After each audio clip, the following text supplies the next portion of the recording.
To demonstrate the power of the Clover Cluster Edition, we're going to process 6 million rows of data from an 850 megabyte file. This is a small enough volume of data so we can see the graph running in real time, but large enough to show the raw performance to good effect. Clover Cluster will run on your in-house servers, of course, but to make this video a bit more interesting, we're going to see how we provision and then deprovision a 4-node cluster on the Amazon Cloud platform. In this demonstration, we're going to load 6 million rows of data from an 850 megabyte data file. Most Clover Cluster installations will be operating on much larger data sets, but we're going to take something of this size so that we can see it running to completion in real time. So what we're going to do, first of all, is to run my data transformation on my local laptop, which is a MacBook Pro, and this will allow us to compare to the speed delivered by the Clover Cluster. So the transformation we see here is going to start off by reading in those 6 million rows. This is order information, so it's a big file with orders containing multiple line items. So it's going to read those in. It's then going to do some field mapping, some calculations, reformatting. It's then going to sort those 6 million rows by order ID and then by date and time. We're then going to aggregate to calculate the total value of the order, discount offered, total number of line items.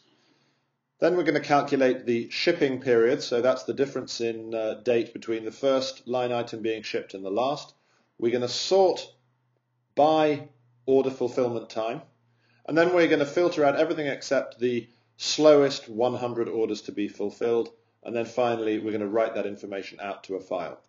So what I'm going to do now is to actually run this transformation, and I'd like you to keep an eye on these numbers here, and this will give you an idea of the speed that the data is loaded and processed on my local machine.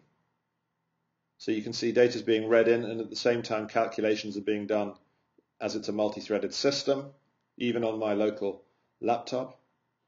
And I'm going to interrupt this, or the video. This is going to carry on running, and I'm going to resume the video once it's actually completed. So just try and remember this speed here.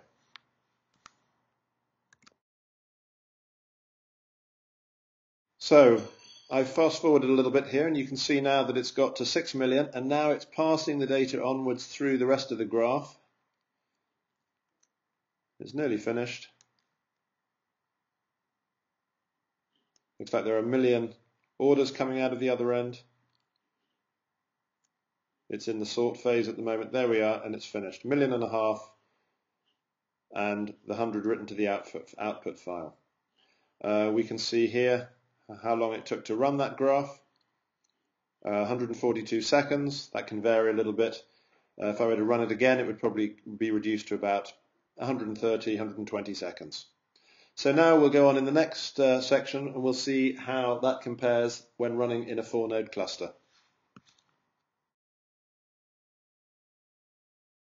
So now let's take a look at how we can configure a Clover cluster with a set of 4 cluster nodes. The first thing I'm going to do is to log in to the Clover Server Administrative Interface. And if I click here on the Cluster tab, we can see that we have one single cluster node up and running. And what I'm going to do is I'm going to start up an additional 3 cluster nodes. Now normally Clover will be running on your in-house servers, but to spice this demonstration up a little bit, I'm actually showing this in the Amazon Cloud platform on EC2. And so what I'm going to do is fire up 3 additional Amazon instances, and then we're going to execute our graph transformation, and we'll be able to compare the execution speed with the one I showed you running on my local machine. So I actually don't even have to leave the administrative interface to fire up a new Amazon server instance. I'm going to click here on Start New Node to do that. Before I do, I'm just going to take a look at my Amazon console. And here you can see we've got 2 instances that are running. This one is an unrelated server instance. This one here, the second one, is the main master node that you saw through my Clover administration interface. So let's go back now to Clover and click on the Start New Node button. So that's going to fire up in Amazon a brand new server instance. And let's do a third one. and we'll do one more, so we've got a total of 4.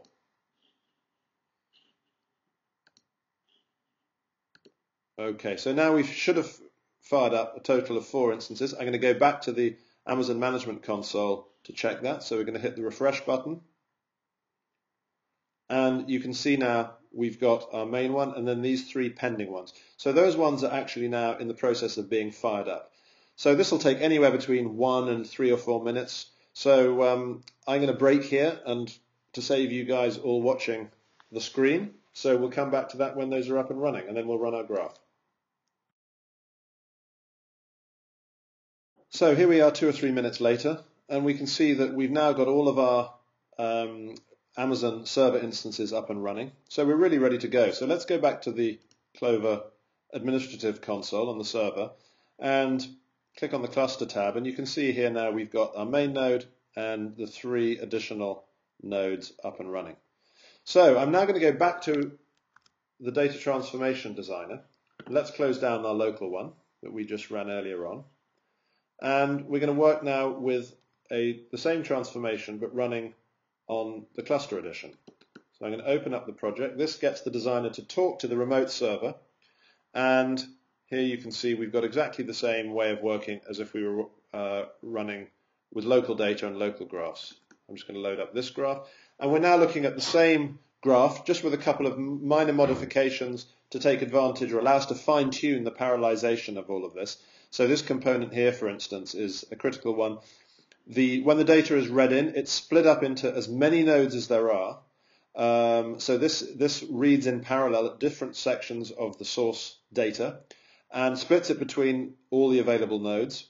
Once that's been done, it needs to be recombined here so that we can sort and output the top 100, because those top 100 orders could have come from any of those parallel nodes. So here we've just got a slightly modified data graph. So let's just run it. And when I run this, remember back to when we ran it on my local machine so you get an idea of the difference in performance. So I'm going to start this running here, and we'll just sit and watch what happens. So any moment now we should see some data being read in. There's a startup, 640,000 read in now. And then there we are, it's jumped already to 2.5 million. If I flick back to the administrative interface, we can look at the executions history, and we'll see here there's one running right now, and you can see we've got these partition workers that are all doing their thing. I'll go back to Eclipse, and already it's nearly run in all 6 million records, and you can see data's working its way all the way through to the end with as much parallelization going on as possible across all of those nodes, and now it's finished. So why don't I go back to the administrative interface to see how long that took. So let's just refresh this quickly, and there is our executed job, and we can see that took 38 seconds. Now that time can vary between as little, the fastest I've seen this run is about 28 seconds and as much as 40 seconds, really depending on what's going on those servers between the various different nodes. So that should hopefully give you an idea for the relative speed between the two. And this slide shows us the sorts of performance increases that you can expect as you add more servers to your cluster. The first column is the time taken to run on my laptop. At least that was the time when I ran it when I was doing this table. So 150 seconds, 2 nodes on a simple cluster, 60 seconds, a 3-node cluster, 47 seconds, and about 31 seconds when you run with 4 nodes. And in fact, you'll carry on achieving this near linear performance increase as you add more nodes to your cluster, back till you get to probably as many as 40 or 50 nodes in the cluster. Not all transformations lend themselves to parallelization, but many of them do. In fact, I would say that the majority of them do. So I hope that this demonstration has been informative, and thank you for watching.